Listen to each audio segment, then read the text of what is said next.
Asian international senior secondary school Begu की ओर से आयोजित ऑनलाइन क्लासेस में मैं आपका हार्दिक स्वागत करती हूँ। आज कक्षा 12 विषय हिंदी, जो कि आपके अनिवार्य हिंदी की पाठ्य पुस्तक है सृजन, उसका दूसरा पाठ जिसका नाम है भ्रमर गीत से चयनित कुछ पद, जो सूरदास जी के द्वारा रचित है। इनमें से पिछली वीडियो में सूरदास जी का जीवन परिचय और 2 पद मैंने आपको पढ़ाए हैं और आपने अच्छे तरीके से दोनों पदों का भावार्थ समझा होगा, कठिन शब्दों को अपनी नोटबुक में उतारा होगा। साथ ही साथ आज मैं आपको तीसरे नंबर का जो पद है उसकी व्याख्या करना सिखाऊंगी, साथ ही उसका भावार्थ बताऊंगी और उसकी कठिन शब्द में आपको बताऊंगी। तो सभी बच्चों से कहना चाहती हूँ कि अपनी हिंदी की जो सृजन पुस्तक है उसमें दूसरा पाठ है वह निकाल ले और तीसरा पद जो मैं आपके सामने बोर्ड पर लिख रही हूँ उसको ध्यानपूर्वक देखेंगे और समझने की कोशिश करेंगे। तो तीसरा पद आपके सामने मैं बोर्ड पर लिख रही हूँ।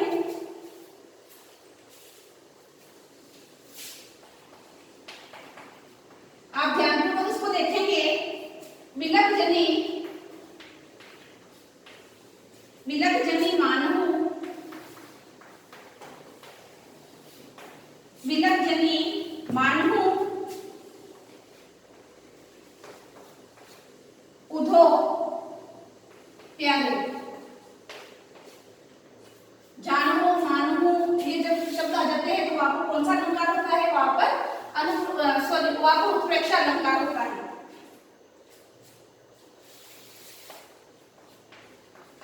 वह मथुरा काजल की कोठरी, वह मथुरा काजल की कोठरी, जे आवही ते काले, जे आवही ते काले। तुम काले गोपिया उद्धव जी को कह रही है। इसके अंतर्गत इस पद में सुफलक सूत ये शब्द अक्रूर जी के लिए प्रयोग में लाया गया है। सुफलक सूत काले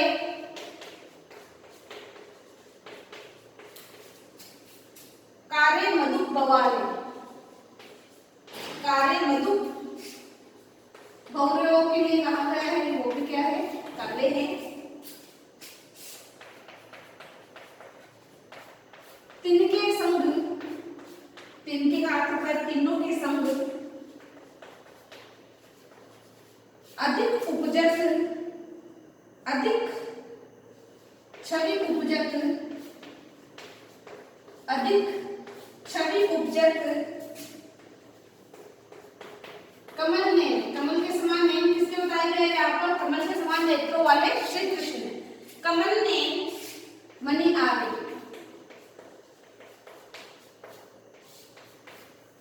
आगे की पंक्ति आप देखोगे। मानहु नील माट ते, माट का अर्थ यहाँ पर मटके से लिया जाएगा। माट ते काढ़े, माट ते काढ़े ले जमुना, ले जमुना जाय पखारे।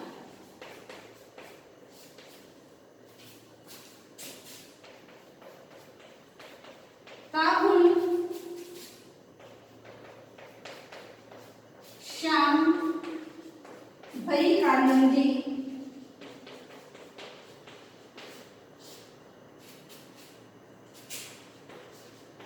सुश्याम, सुश्याम गुण न्यारी। प्रस्तुत पद आपके सामने बोर्ड पर तीसरा जो पद है वो मैंने लिख दिया है। ध्यानपूर्वक आप एक बार उसको पढ़ेंगे। मिलक जनी मानहु उधो प्यारे, वह मथुरा काजल की कोठरी, जे आवही पे कारे। तुम कारे सुफलक सूत कारे, कारे मधुप बवारे। तिनके संग अधिक छवि उपजत, कमल नयन मणि आरे। मानव नील माटते काढ़े, ले जमुना जाय पखारे। तागुन श्याम भई कालिंदी, सुर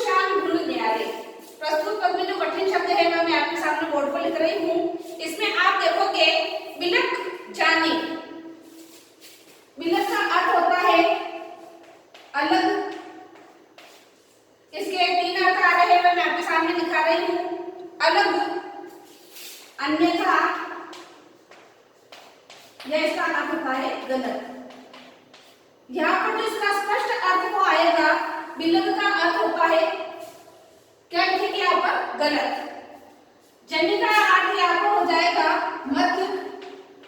मानव का अर्थ होता है मानना। उद्धव प्यारे, उद्धव जी के लिए आया है कि हे उद्धव, जो बात मैं आपसे कहना चाह रही हूँ उस बात को सुनकर आप लोग गलत अर्थ मत लगा लेना, आप गलत मत सोच लेना, अलग मत सोच लेना, क्योंकि मैं आपको जो कह रही हूँ वह किस कारण से कह रही हूँ ये भी आपको पता चल जाएगा। वह मथुरा काजल, काजल का अर्थ होता है काजल। मथुरा को किसके समान बताया है? काजल की कोठरी के समान बताया है। ठीक है, काजल की कोठरी के समान मथुरा को बताया गया है। जे यानी जो भी, आवही यानी आता है, आता है, ते का अर्थ होता है वे, कार्य का अर्थ होता है कार्य। यानी कि मथुरा जो है वह काजल की कोठरी के समान आता है, समान है, और वहां से जो भी आता है वह काला होकर ही आता है। अर्थात उस मथुरा की कोठरी से जो भी निकलेगा तो उसमें क्या है, थोड़ा सा कालापन उसके लग जाएगा और वह भी काला हो जाएगा और काला होकर ही आता है। तुम कौन है? अर्थात हे उद्धव, उद्धव के लिए आ रहा है कि हे उद्धव तुम कौन ले हो। उद्धव के लिए कहा गया है यहाँ पर कि तुम, कि हे उद्धव तुम कौन ले हो। सुफलक सूद, अर्थात सुफलक सूद का अर्थ होता है अक्रूर जीव, अक्रूर जीव। तुम काले हो, उद्धव काला है, अक्रूर जी काले हैं, काले का अर्थ काला हो जाएगा। बार बार मैं नहीं लिखूंगी इस शब्द को, आप जैसे कि यहाँ आया है काले, काट काले, ये भी काले, तो काले काले का अर्थ यहाँ पर क्या बताया गया है? काला बताया गया है, काले रंग से बताया गया है कि हे उद्धव जी तुम काले हो, अक्रूर जी काले हैं, काले मधु पवारे। और भौरे जो है वह भी क्या है? मधु का अर्थ होता है भौरा। मधु का अर्थ भौरे से लिया जाएगा, भौरों से लिया जाएगा कि जो भौरे है वह भी क्या है? काले रंग के हैं। अर्थात तीन कौन कौन काला हो गया यहाँ पर? अक्रूर जी काले हो गए हैं, उद्धव जी काले हैं और भौरे भी काले हैं। तिनके, तिनके का अर्थ होता है तीनों,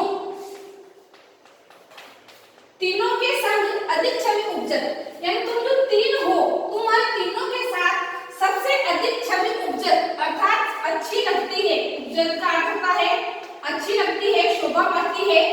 ठीक है, कमल ने, कमल समान नेत्रों वाले, अर्थात यह उपमा किसे दी गई है? यह उपमा श्री कृष्ण को दी गई है। श्री कृष्ण को यह कमल नयन वाला बताया गया है यहाँ पर। मनी आरे, मनी आरे का अर्थ आप लिखोगे इसके अंतर्गत शोभायमान, शोभायमान। कि उद्धव जी काले हैं, अक्रूर जी काले हैं और भौरे भी काले हैं। अर्थात तुम तीनों के बीच में श्री कृष्ण कमल नयन के समान जो श्री कृष्ण है वह सबसे ज्यादा शोभायमान हो रहे हैं, सबसे अच्छे लग रहे हैं। उनकी उपमा तुम तीनों में से अलग है, वो भी काले हैं, लेकिन इन कालों के बीच में ये जो श्याम वर्ण है श्री कृष्ण अत्यंत शोभायमान लग रहे हैं। मानो, अर्थात मानो, मानो नील, नील आप सबने देखी होगी, नीला कलर होता है, कपड़ों के लगाई जाती है नील। मानो नील माठ, माठ का अर्थ होता है मटकी, मटकी का माठ से लिया जाएगा। ते का अर्थ होता है वे, काढ़े का अर्थ होता है निकालना, काढ़े का अर्थ यहाँ पर आप लिखोगे निकालना। ये कठिन शब्द साथ के साथ लिखोगे निकालना। ले जमुना जाए पखारे, पखारे का अर्थ होता है धोना। जमुना अर्थात यमुना नदी के बारे में कहा गया है, यमुना का जो जल है उसके बारे में कहा गया है। जाए का अर्थ होता है जाना और पखारे का अर्थ होता है धोना।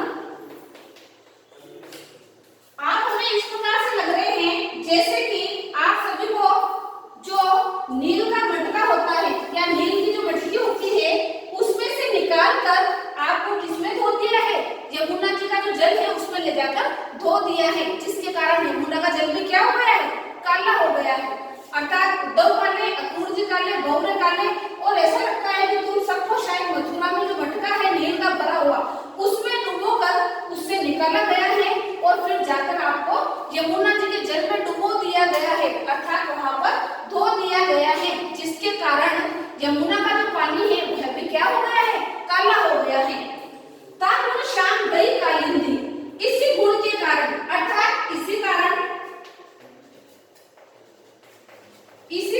अर्थात ये जो इतने कारण मैं बता रही हूँ, इसी कारण श्याम भई कालिंदी, कि श्याम जो है अर्थात श्री कृष्ण जो है वह भी उस यमुना में स्नान करने के बाद, कालिंदी में यमुना को ही कहा गया है, जिसके कारण श्री कृष्ण भी क्या हो गए हैं, काले हो गए हैं। आपको पता होगा कि श्री कृष्ण जब उस नदी के अंदर उस बोल को लेने के लिए जाते हैं, जब उनके सखा जो होते हैं उनके द्वारा बोल उस नदी में गिर जाती है और कहते हैं कि हमें तो यही गेंद चाहिए। जब वह उसमें जाते हैं, कालिया जो सर्प होता है उसका गर्भधारण करते हैं और वह जो फूंक मारता है उसके कारण श्री कृष्ण का घोर वर्ण क्या हो जाता है, श्याम वर्ण हो जाता है। तो कालिंदी नदी उसी का उदाहरण है। तो इसी कारण से श्री कृष्ण भी क्या है, उस कालिंदी नदी में गए थे, जिसके कारण उनका रंग भी क्या हो गया है, वो काला हो गया है, वो भी श्याम वर्ण हो गए हैं। सुर श्याम गुण न्यारे, लेकिन इन सब से अलग श्याम अर्थात श्री कृष्ण गुण न्यारे, उनके जो गुण है वह क्या है, विलक्षण है। गुण न्यारे का अर्थ होता है विलक्षण या गुणों का अलग प्रतीक होना, दिखाई देना। तो पूरे का एक बार मैं आपको अर्थ बता रही हूँ, ध्यानपूर्वक आप इसको समझेंगे। कठिन शब्द मैंने आपके सामने बोर्ड पर लिख दिए हैं, उनको आपको अपनी नोटबुक में साथ के साथ उतारने हैं, याद भी करना है, समझना भी है। विलक, विलक का अर्थ होता है अलग होना, अन्यथा या गलत, कि हे उद्धव जी, गोपियां कह रही हैं कि हम आपको कुछ कह रहे हैं, इसका मतलब यह नहीं है कि आप गलत मान लो, ठीक है। आपको हमारे जो दिए गए कारण हम बता रहे हैं आपको कि आप किस प्रकार से काले हो, आप काले हो, इसमें आपका कोई दोष नहीं है, ठीक है। अक्रूर जी काले हैं, उद्धव जी काले हैं, भौरे काले हैं, इसमें आपका कोई दोष नहीं है। दोष किसका है, दोष तो मथुरा का है। तो इसमें कह रहे हैं कि आप काले रंग के हो, श्याम वर्ण जो आप दिखाई दे रहे हो, इसमें आपका कोई दोष नहीं है। क्यों, वह मथुरा काजल की कोठरी, क्योंकि जिस मथुरा से आप आए हो वह क्या है, काजल की कोठरी के समान है। क्यों लगता है वह सब काले ही काले है, या उस मथुरा से जो भी आता है, उस कोठरी से होकर जो भी निकलता है उसके थोड़ा सा काजल लग ही जाता है और वह क्या हो जाता है, काला हो ही जाता है। जे आप ही से काले, जो उधर से आते हैं वो सब क्या है, वे सब काले के काले हैं, इसलिए इसमें आपका कोई दोष नहीं है। दोष किसका है इसके अंतर्गत, इसमें मथुरा का दोष है। तुम काले, हे उद्धव तुम काले हो, सुफलक सूत काले, अक्रूर जी काले हैं, काले मधु बवारे, यह जो बौरे गुंजन करते हुए दिखाई दे रहे हैं, यह भी काले हैं, यह भी किसके कारण हो गए हैं, यह तो मथुरा के कारण हो गए हैं। जबकि बौरे जो होते हैं यह जन्म से ही काले ही होते हैं, इनको किसी कोठरी में लेकर काला नहीं किया जा सकता है, लेकिन यह उपलम्ब दे रही है गोपियों की जो मनोदशा है, उसके कारण बौरे को भी कहा गया है, बौरा भी काला है।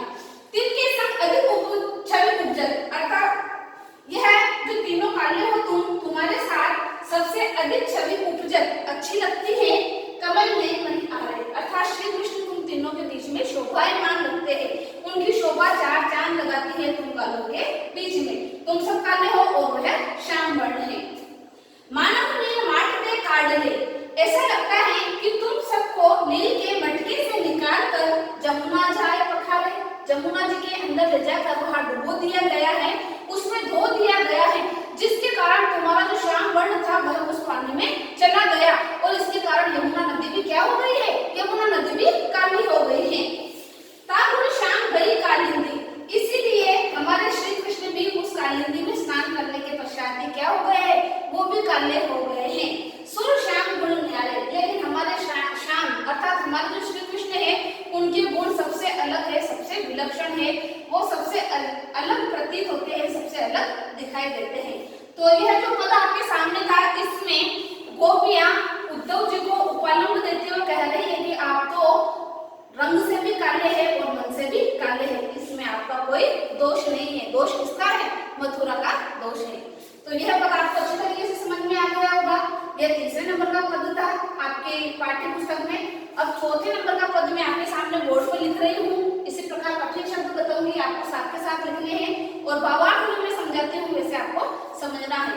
एक चीज और आप इसके अंदर देख लीजिए कि जब इसकी शब्द व्याख्या की जाती है तब तो भाषा सहज है, सरल है, स्वाभाविक है, ब्रज भाषा का प्रयोग किया गया है।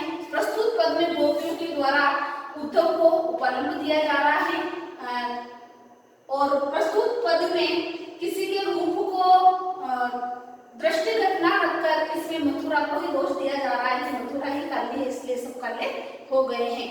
और अंत में एक पंक्ति जो लिखी रहती है उसके अंतर्गत आप लिखेंगे कि इस पद में अनुप्रास अलंकार और उत्प्रेक्षा अलंकार का प्रयोग हुआ है। तो सबसे पहले हमें इन बातों को ध्यान रखा जाता है।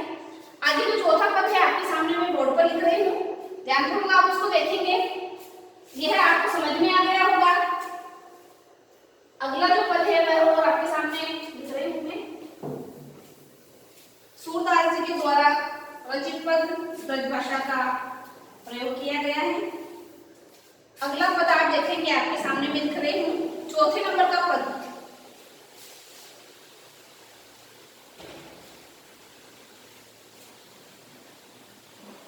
इस पद में भी गोपियों की जो मनोदशा है वह उद्धव को बता रही है। अखियां हरी दर्शन की भूखी। अब यहाँ पर आंखों को भी भूखी कहा गया है, किसी को देखने के लिए लालायित रहती है। और यहाँ पर गोपियां किसको देखने के लिए लालायित रह रही हैं? श्री कृष्ण की एक दृष्टि पाने के लिए। तो अखियां हरी दर्शन की भूखी,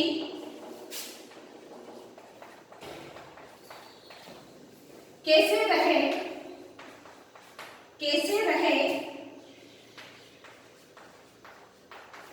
रूप रस राची,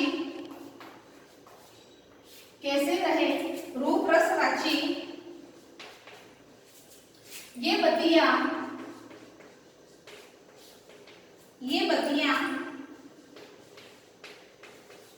सुनी रूखी, ये बतियां सुनी रूखी। अवधि, यहाँ अवधि का अर्थ समय से लिया जाएगा। वैसे अवधि की बड़ी मात्रा कर दी जाए तो अवधि का अर्थ भाषा हो जाती है, रामचरितमानस की जो भाषा है। अवधि घनत, घनत का अर्थ होता है गिनना, घनत। एक टक यानी एक टक लगाकर, मग का अर्थ हो जाता है रास्ता, ठीक है, मग का अर्थ हो जाता है रास्ता। जोवत,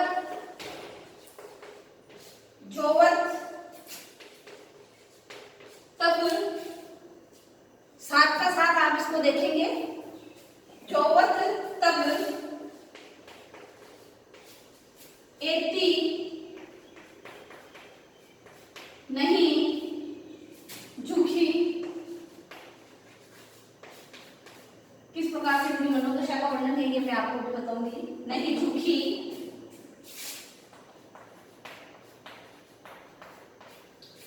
अब इन जोग संदेशम उधो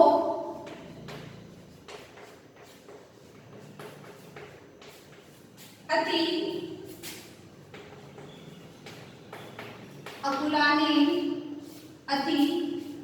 अकुलानी दुखी अर्थात दुखी होती है। आगे आप देखोगे बारक बहमुख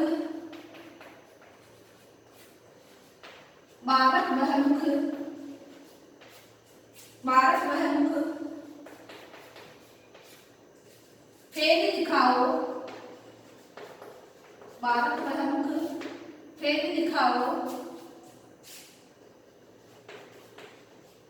दूही पैर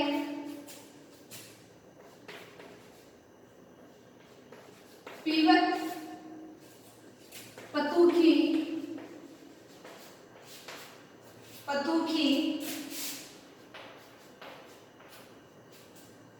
सुरसिकत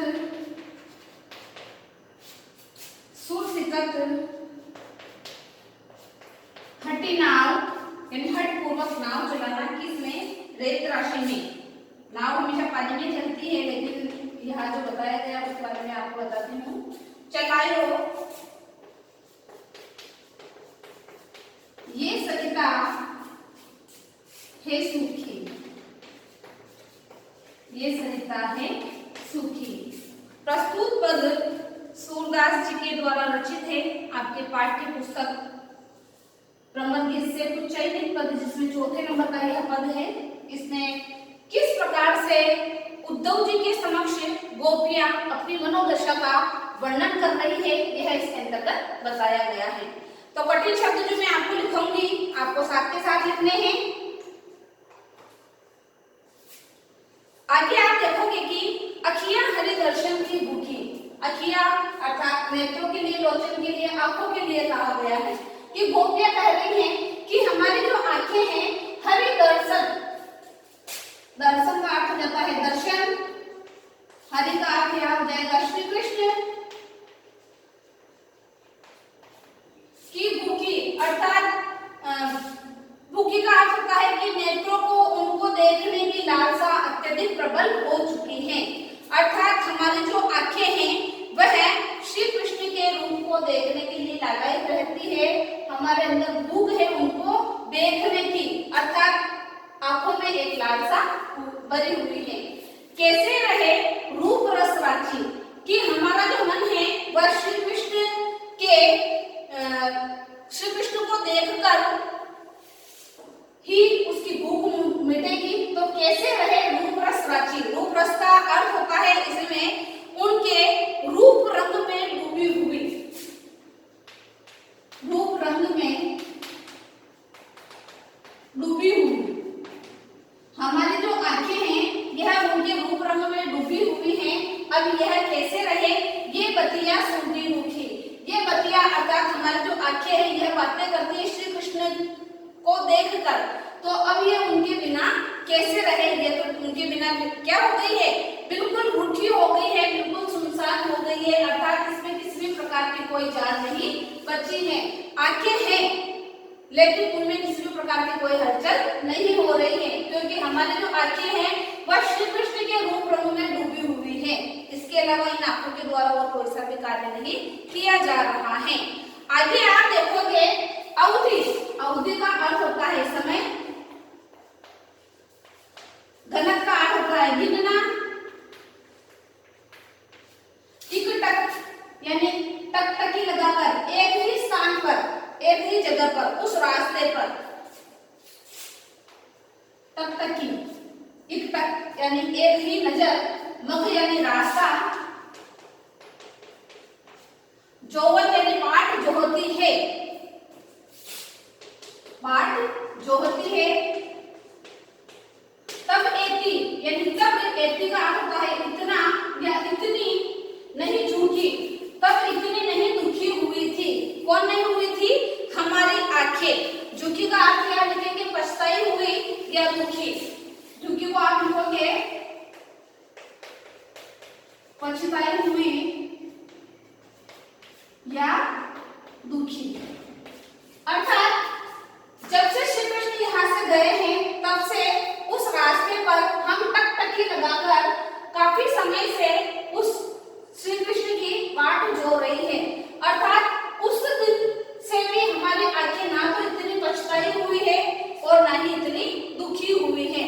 अर्थात इतना समय हो गया है, हम उनका जो राह है, अर्थात उस रास्ते से जिससे वो गए थे वापस उसी रास्ते से आने की हम बाट जो रहे हैं। इतना करने के बावजूद भी कभी हमारी आंखें पछताई नहीं है, कभी हमारी आंखें दुखी नहीं हुई हैं। अब इन जो लेकिन अब इस योग संदेश से, योग का अर्थ होता है योग, संदेशन का अर्थ होता है संदेश, लेकिन अब हमारी आंखें आपके योग संदेश से, हे उद्धव, अब हमारी आंखें आपके योग संदेश से अति अकुलान में दुखी। अकुलाने का अर्थ होता है व्याकुल होना, व्याकुल होना, और अब हमारी आंखें इतनी व्याकुल हो रही है और दुखी हो रही है। इतना व्याकुल और इतना दुख तो हमें उस समय भी नहीं हुआ जब से हम श्री कृष्ण की बाट जो रहे हैं, रास्ता देख रहे हैं। लेकिन आपका यह जो योग संदेश है, यह हमारे लिए निर्गुण ब्रह्मा का जो योग संदेश है, यह हमसे बिल्कुल भी सहन नहीं हो रहा है, और आपका योग संदेश सुनते ही हम बहुत ही व्याकुल हो गए हैं और बहुत ही दुखी हो गए हैं। बारक कहत तो फेर दिखाओ, बारक यानी एक बार फिर, एक बार फिर। अब गोपियां जो है बस उद्धव के सामने एक शर्त लग रही है कि एक बार हमें वापस बारक कहत तो फेर दिखाओ, यानी हमें एक बार वह वापस मुख दिखा दो। किसका मुख दिखा दो? यहाँ पर श्री कृष्ण का मुख हमें एक बार वापस दिखा दो। अब कौन सा? दूही पर पीवत पत्थुकी, पत्थुकी यानी पत्तों का दोना, दूही पर यानी दूध पीते हुए, दूही पर पीवत अर्थात दूध पीते हुए, पत्थुकी यानी पत्तों का दोना, और गाय को दूही का अर्थ होता है दोहना, यानी कि हमें श्री कृष्ण का वापिस वह मुख दिखा दो जिसमें श्री कृष्ण गाय को स्वयं दोह रहे हैं, दूध निकाल रहे हैं गाय का, और पत्तों के दोनों में उस दूध को लेकर पी रहे हैं। अगर आप हमें ऐसा करके दिखा सकते हैं तो फिर हम आपके निर्गुण ब्रह्मा को मानेंगे, आपके कहे हुए शब्दों को हम मानेंगे। सुर सिकत हट नाव चलाओ, सिकत का अर्थ यहाँ पर होता है रेत राशि, रेत राशि। हट्टी का अर्थ होता है हठपूर्वक अर्थात जिद, नाव चलाओ यानी नाव चलाना। ये सरिता है सूखी, सरिता का अर्थ होता है नदी, और सूखी अर्थात जल विहीन होना। तो इसमें कह रहे हैं, सूरदास जी कह रहे हैं कि यह जो निर्गुण ब्रह्मा का संदेश लेकर उद्धव जी गोपियों के पास आए हैं, और ये जबरन उनको कह रहे हैं कि आप श्री कृष्ण को छोड़ दो और निर्गुण ब्रह्मा की उपासना करो, तो यह काम तो हमें सिकत हटी नाव चलाओ, रेत राशि में हट पूर्वक नाव चलाने के समान लग रहा है। जबकि नदी जो होती है उसमें पानी होता है तभी नाव चलती है, रेत के ऊपर कभी नाव नहीं चलती है। तो आपका जो ये लोक संदेश है हमारे किसी काम का नहीं है, क्योंकि हमारा जो हृदय है वह नदी के समान प्रवाहित होता है श्री कृष्ण के लिए। अब वह किसके समान हो गया है? रेत राशि के समान हो गया है। अर्थात अब हमने हट कर ली है कि जब तक हम श्री कृष्ण को नहीं देखेंगे तब तक हम आपकी बात नहीं मानेंगे। एक बार वापस मैं आपको यह जो अर्थ है, भावार्थ है, अच्छी तरीके से समझा रही हूँ, आप इसको ध्यानपूर्वक सुनेंगे, समझेंगे और समझने की पूरी कोशिश करेंगे। देखना, अखियां हरि दर्शन की भूखी, उद्धव के सामने गोपियां कह रही हैं कि हमारी आंखें जो है वह हरि दर्शन को अर्थात श्री कृष्ण को देखने के लिए व्याकुल है, भूखी है, अर्थात हमारी आंखें श्री कृष्ण को देखने के लिए लालायित रहती हैं। कैसे रहे रूप रस राची, अर्थात हमारी जो आंखें हैं वह श्री कृष्ण के रूप रंग में डूबी हुई हैं, ये बतिया सुनी रुखी। अब उनके बिना हमारी आंखें जो है वह रुखी हो गई है, सुनी हो गई है, अर्थात श्री कृष्ण के अलावा हमारी आंखों में और कोई भी नहीं समा सकता है। अवधि घनत टिकटक मग, अवधि का अर्थ क्या बताया गया है? समय से, घनत का अर्थ होता है गिरना, टिकटक यानी टकटकी लगाकर एक ही जगह पर रहा, मग का अर्थ होता है रास्ता। कि अब हमारी स्थिति ऐसी हो गई है कि श्री कृष्ण जब से मथुरा गए हैं तब से उस रास्ते को काफी समय से हम टकटकी लगाकर हर एक पल को गिन रही है। जोवन अर्थात बाट जो रही है, राह देख रही है, तब एती नहीं झूठी, एती का अर्थ होता है इतना, नहीं का अर्थ नहीं से दिया जाएगा, और झूठी का अर्थ होता है पछताई या दुखी। हम जब श्री कृष्ण का रास्ता देख रहे हैं, राह जो रहे हैं, बाट देख रहे हैं, तब भी हमारी आंखें इतनी ना तो पछताई नहीं थी और ना ही इतनी दुखी हुई थी जितनी कब दुखी हुई। आगे की लाइन में आप देखोगे, अब इन जोग संदेशम दो कि हे उद्धव, अब आपका जो योग संदेश है इसको सुनकर अति अकुलान दुखी, अब हमारी आंखें बहुत ही व्याकुल हो गई है और बहुत ही दुखी हो गई हैं।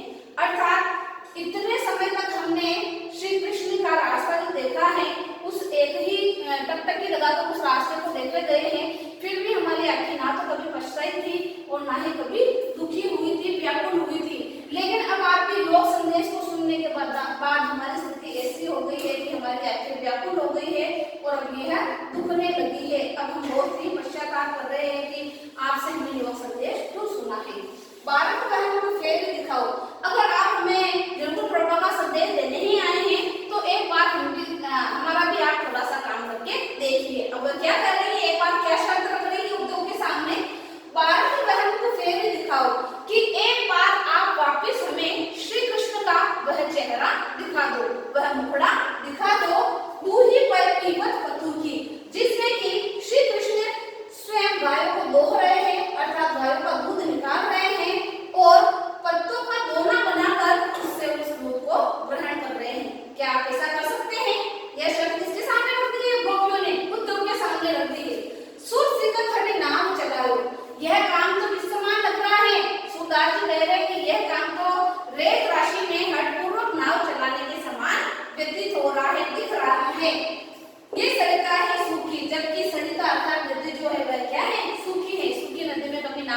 सिखाई जा सकती है। उसी प्रकार गोपियां उद्धव जी को कह रहे हैं कि हम सुखी नदी के समान हैं और आप जो निर्गुण ब्रह्मा का हमें ज्ञान दे रहे हैं, ये हठपूर्वक रेत राशि में नाव चलाने के समान है। तो यह जो दूसरा पद आज का, अर्थात कुल मिलाकर आपके इसके 4 पद हो गए हैं। यहाँ 2 मैंने पिछली वीडियो में पढ़ाए थे, 2 मैंने आपको आज वाली वीडियो में पढ़ाए हैं। मैं आशा करती हूँ कि यह वीडियो आपको बहुत ही अच्छी तरीके से समझ में आ गई होगी। हर कठिन शब्द का अर्थ मैंने आपको साथ का साथ बता दिया है। फिर भी आपको लगता है कि इसमें किसी प्रकार की आपको कोई समस्या है, किसी कठिन अर्थ को समझने में अगर दिक्कत आ रही है, तो इस नंबर पर आप, सर के जो नंबर है उस पर आप कांटेक्ट कर सकते हैं, अपने सुझाव दे सकते हैं। आपकी जो भी समस्या है उसको मैं हल करने की पूरी कोशिश करूंगी अगली वीडियो में। तो आज के द्वारा दी गई वीडियो आपको बहुत ही अच्छी तरीके से समझ में आ गई होगी और इसको आपको अपने दोस्तों के साथ ज्यादा से ज्यादा लाइक एंड शेयर करना है। धन्यवाद।